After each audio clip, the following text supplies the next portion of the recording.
Hey guys, it is LastBroHeek and welcome to a video where I will be giving 5 tips and tricks for the game Bomber Crew. The first tip I would like to give is that if you're going on a medium to long range mission and you know that you'll be coming into a lot of flak or anti-aircraft intensive areas, it's always a good idea to have your navigator set your plane in the general area or direction of the end mission or your target, and then have your pilot climb to medium or at times high altitude.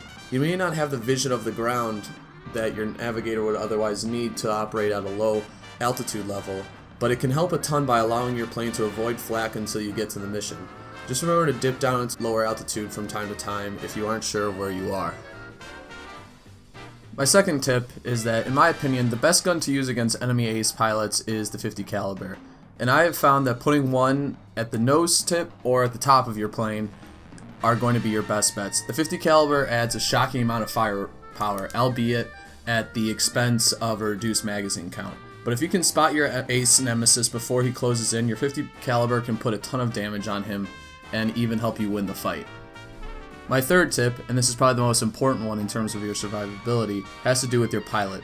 Always keep an eye on him. If he becomes incapacitated due to either the weather elements, enemy gunfire, or whatever, you're only going to have maybe 10 to 20 seconds to gain control of the plane before it crashes. This means getting somebody on the controls and having somebody revive him at the same time. In a quick notice, it will likely be your navigator and radio man who need to do this. And they're good choices to use because they're not useful to you without a pilot anyways. My fourth tip has to do with starting out.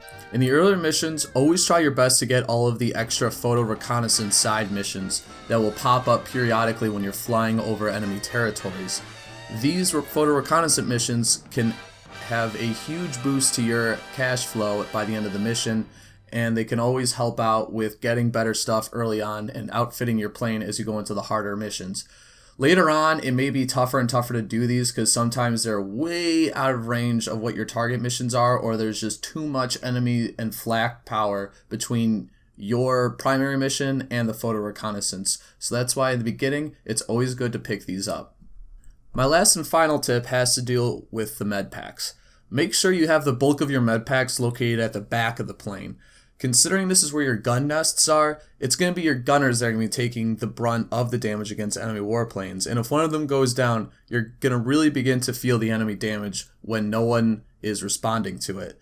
So, with that, always make sure that you have someone not only ready to revive them, but a med pack handy.